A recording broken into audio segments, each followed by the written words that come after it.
Welcome to the Luton Town International Podcast. We're on YouTube. Yes, this is what we actually look like. That's scary. Right? So what we're going to do is, it's just going to be a quick 10-15 minutes. This is really just testing out the platform to see how it goes and whatnot. So we're going to talk quickly and briefly about the new signings that Luton Town have made. Nick, I'm going to start with you. We'll start from the back and go forward. So we'll start with Mads Andersen. No rumors in here, so we're not going to talk about goalkeepers, although I know Alex is crying into his drink there. We're not going to talk about goalkeepers, but we're going to start with the defense. And obviously the defender we got was Mads Andersen. Nick, what's your thoughts on him? What do you think of the signing? Okay, well, Scandinavian players, Scandinavians in general are really, really dodgy, so you've got to really watch out for that. But no, it's from what I've heard, he seems to be fairly solid. Had a good season in the league, one more than Premier League. If it's good enough for Mick Harford and the sort of transfer team, he's going to have something about him. And we do need a centre back. So never seen him play. Well, may have seen him in some games, but not that I remember. So I can't comment too much. Alex, a fellow Scandinavian, although he's a Dane, is that automatically in your bad books? Well, they do call Danish people do call us Norwegian mountain monkeys. So, harsh words. Well, I did actually see the Sheffield Wednesday friendly. Sheffield Wednesday was kind enough to put the whole thing online, so I got to watch it. We've got 15 minutes. Yeah. Okay, sorry. He seems pretty decent. He seems to be like in the center of defense. He played the center of defense that game, and he seemed pretty good at sorting out most of the issues we were having at the back. And seems to be a solid anchor in the defense. So looks to be a very promising signing. Nick, go get yourself a drink. Me and Alex are going to talk about the Sheffield Wednesday game because we actually bothered to watch it. Alex, one thing I do want to talk to you about Anderson. I do agree he looked comfortable. He read the game really, really well. Yep. Did you notice the switch at halftime? He went so the first half he played as the center of the three, and then the second half he played as the right-hand side of the three? Yeah, he's right-footed. Yeah, he's right-footed, so he would obviously play either on the right side of the three defenders, or he would play in the center. I think he didn't do too badly the second half either. He seems to be getting a bit forward. Like we need both the left centre back and the right centre back to be moving forward, but we also need them to be back to cover for our wing back. So he seems fairly decent, and he's actually quite quick. It's a delight to see a quick centre back compared to Sonny the Hanger Ship Bradley, who his movement was it wasn't Premier League standard. Let's just put it to that. We won't have any Sonny Bradley disses on this podcast. I'm sorry. I agree with you, Alex. I do think that that right centre back and that left centre back need to be able to get forward. And I was wondering if maybe that's what Edwards was looking at, to see if he's as efficient doing that role as he would be as a centre of the back three. Obviously, we know Locks can do that job, but Locks played a lot of last year as well in that centre of the back three role. So it was interesting to see. Second player, we're going to move in. Actually, second defender, we're going to talk about the player we got on loan from Manchester City. And I know Nick is laughing here because he's waiting for me to pronounce the name. I am. I can't pronounce it either, but I'm going to wait for you to mangle it. I don't know if it's mangle or whatever. Isaac Kabore, right back, right wing back. Nick, can't go wrong getting someone from City, even if it is on loan, right? Luke Bolson. Okay, you can't go wrong if you get someone from City on loan. Did we actually get him from City? Oh, yeah, we did. I just remember that. Okay. So let's hope it works out better than that. But Nick, again, City player, all known in the French league last year, coming into getting a chance in the Premier League this year. Obviously, I'm guessing I haven't read anything about it, but I'm guessing there's a clause in the contract to say he can't play against City. That's normally the way these loans work. That's normally a loan thing. Yeah, it would be. Yeah. I mean, I think they're saying, right, okay, is there anything about him? So, I mean, he's got about a 4-year contract with standard Man City, just kind of, stockpile players, see if any turn good. I mean, obviously, some do, some don't. Again, I think it's kind of, trust the coaching team. They brought someone in there because, I mean, I'd been quite happy with Drama coming in, but I don't know what it would cost on those ones, or whether it'd been available. So, Kabore, French League, okay, it's probably a slightly better standard than the Championship. It's not the same standard as the Premier League, but nothing to look. We need the right back anyway, so we've got now got 3 full backs. I mean, Dowds can play either side, so it's hopefully a lot better than Luke Bolton, who, to be fair, was brought in as a winger then. So let's try a full back. Oh, that doesn't really work. Alex? Yeah, Kabore seems to be a really decent signing. His ability, shown through against Wednesday, albeit that's a newly promoted Championship side. So the Wolves game will be pretty much a lot more interesting to see him playing, because that will be against Premier League opposition. Who would have thought that? Who would have thought that when you say Wolverhampton and Premier League in the same sentence? It just still baffles the mind. What I love about Wolves, actually, they've had 2 preseason friendlies. So they had Celtic, and then they get the glamour tie on us. Yeah, exactly. Yeah, that's amazing. What can you say? But anyways, he seems fairly decent. City seem to rate him high, and it's probably elated that he gets a full season in the Premier League with us. So, I don't think we will have much of a problem with him having to not play against City. I don't think we will have much chance against City, no matter what we do. So, I mean, come on. If he can't play, we might only beat him 1-0. Come on. I think we're going to play with Osho on the right wing back against City, because we are bound to get a red card anyway. So just put Osho on to put her out of her misery. So I can't believe you actually thought what lineup we're going to play against Man City already. I don't even know when we're playing. This is awesome. Okay, we're going into midfields. Alex, I'm going to start with you for this one. Tahith Chong, former Manchester United Academy graduate, went to Birmingham, had a lot of loans, went to Birmingham, absolutely destroyed us, not last year, the year before, I think it was. And now he's with us. Amazing signing, I would have to say. If we got him for £4 million, like the rumor says it to be, I'll do that Nathan Jones clip. Like I just don't understand. He's just amazing. Come on, did you see him against Wednesday? How he freaking works the ball constantly. He's like this little terrier in midfield. Reminds me like a mixture of David Priest and Ricky Hill. Doesn't let go of the ball. Doesn't let go of anything. And he fights for every ball. And So are you just being racist saying Ricky Hill because he's got silly hair as well? But we've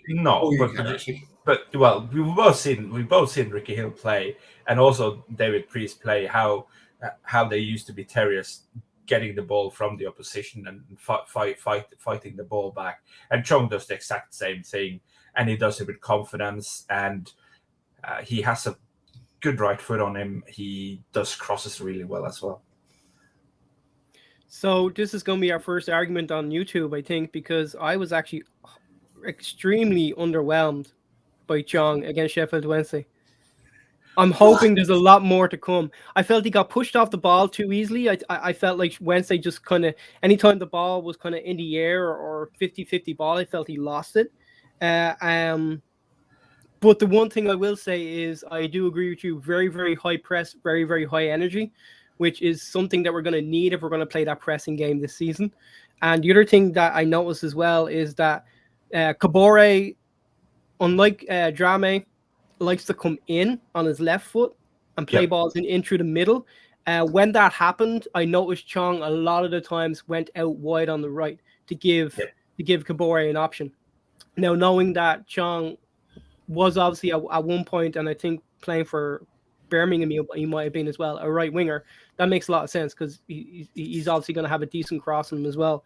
So that it was good to see Edwards kind of playing with them little things to see what would work best. But Nick, I'm not going to give Alex a chance to come back at me. Nick, Chong was probably the most high-profile signing of the season. You hoping he lives up to it? I would hope so. I'm still not sure he's a guaranteed starter, which is absolutely nuts for a player that costs $4 million. Because you think, right, where does he fit in? Thinking, okay, so do we have, especially in the Premier League, do we have room for kind of one attacking midfielder and two slightly more defensive? So you've got to say Nakamba's going to be one of the, Nakamba's going to be almost a certain because he can shield the back four. Then you've got Jordan Clark. Jordan Clark could be competing with Chong for that sort of more attacking place. And then the other one, you've got Campbell or Pelly. I mean, it's odd, isn't it? Signing player for $4 million and thinking he's not guaranteed starter. Get your head around that.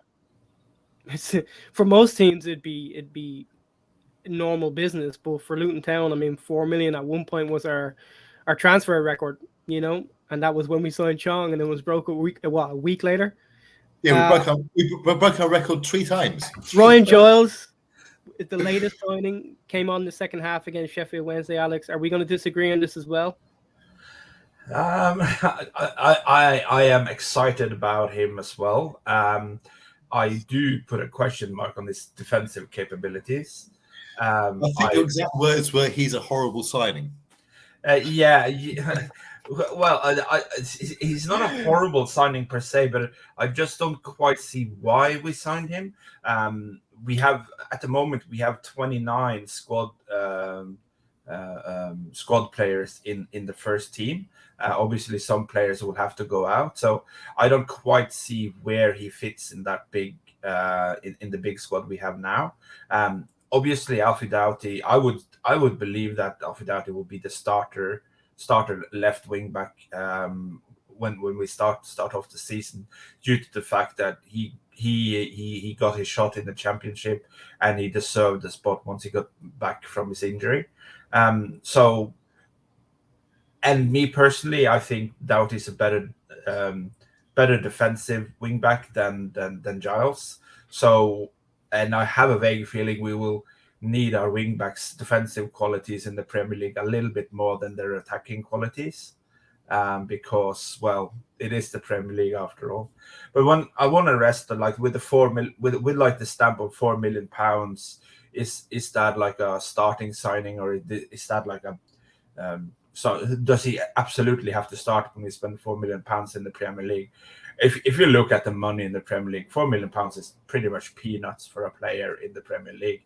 So saying that he has to start because we spent £4 million, I mean, doesn't ring true in the Premier League, and that's kind of crazy. It shouldn't be like that.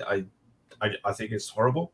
But like, yeah, that's where we're at. We're in the Premier League, and £4 million isn't really a big signing in the Premier League. Well, Giles, I think, was rumored to be actually near $5 million, but again, it's undisclosed, so we don't know. I think it probably broke our transfer record again for the third time. Yes, third time. Fucking hate you, Nick. We're gonna keep this moving. The player that you mentioned in your last rant, Nick, Marvelous Nakamba, back from Aston Villa on loan. Rant. Hang on, it was about 30 seconds. That's hardly a rant. Come on. It's a rant to me. I had to listen to it, so it's a rant. So he was on loan to us last season. Obviously, a major part in us going up last season, Nick, and now he's back. I mean, he it looks like he was our record signing of the off season, and record signing just in general. A no-brainer, really, although the club kept us waiting for a little bit. I'm not sure if it's a record signing or not. They don't undisclosed, so you don't know. But I think, yeah, for basically what he did last season, I mean, I think we've touched this as well, sort of offline, thinking, right, we're building players of, we can rely on, we can trust. And if we do go down, which, let's face it, we are odds on favourite to go down, I think we'll finish 16th. It's... if we do go down, we've got an absolutely hell of a championship squad building there.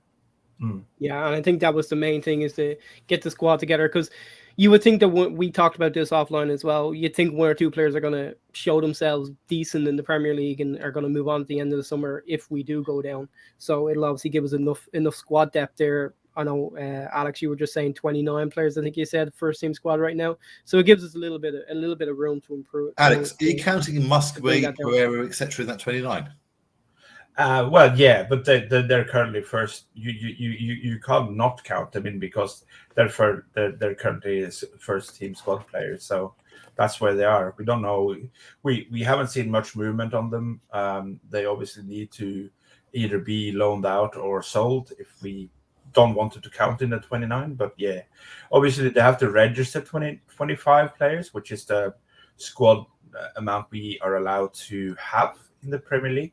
Anyone who's under 21 and not on loan, which is an important factor to add in, doesn't have to be registered to play. But right now, currently, that's our biggest. That's going to be our biggest issue this season because we have maybe one or two promising youth players under 21 that might come in and help fill up the squad when we have lots of injuries, while a lot of other clubs around us will have a lot more youth players than we do. Last player we're going to talk about is Chio Ogbane. You just left it to last because he was the most difficult to pronounce, didn't you? No, I left it to last because he's fucking Irish. Proud. It's about time we had an Irish international on the fucking team. He's Irish. He's Irish, and he's a fellow Irishman, and you can't pronounce his name. Chio Ogbane. That's a good point. I pronounced it fine. I don't know what you're talking about. That's not his full name. Perfectly fine. That's what the Google translation said it was. So I'm going with that. Oh Jesus Christ! We're going to Google Translate now. Oh Lord. Obviously played. We're really professional here at the Luton Town International Podcast. We don't totally do professional. Yeah, true. Professionally unprofessional, isn't that what you're saying, Nick? Is your perfect utility signing, Nick. Can play right back, can play right wing back, can play right wing, can play up front. That's the sort of player that you're going to stick on the bench and know no matter what you need in the game, you can bring him on. I've got to say, number one, I hate the term utility player. Utility player generally means you're too shit to hold down a position. In his case, I make an exception. It's but yeah, I suppose if it's emergency, it's like Fred could have played before he went on loan. Instead of, he could play fullback. Che can be Silva.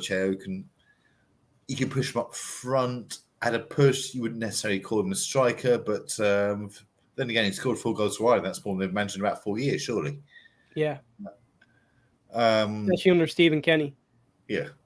I mean, you can play him on the wing, but we don't play with wingers, but we keep signing them. So I don't know how that's going to work, actually, but it could be a kind of 4-5-1 type thing. But I think basically you saw it again, the penalty against once Ipswich. Yes, they were League One last season. He got through. Yes, it's pre-season friendly. But, I mean, he seems to have a bit of a turn of pace, a bit of trickery about him. So he's something you can change the game with. I don't think he's a starter, but I think he's something to change the game.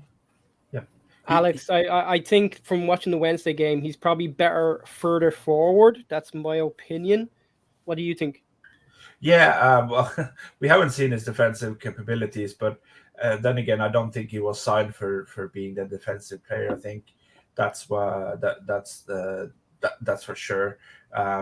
His ability at Rotherham was being that attacking wing back / winger in order to get in and create chances and also create havoc in the center when he cuts in. So we'll just have to see how he develops and what's the thought Edwards has about formation. But when you looked at Sheffield Wednesday, we played a classic 3-5-2 formation that we have played with pretty much all last season.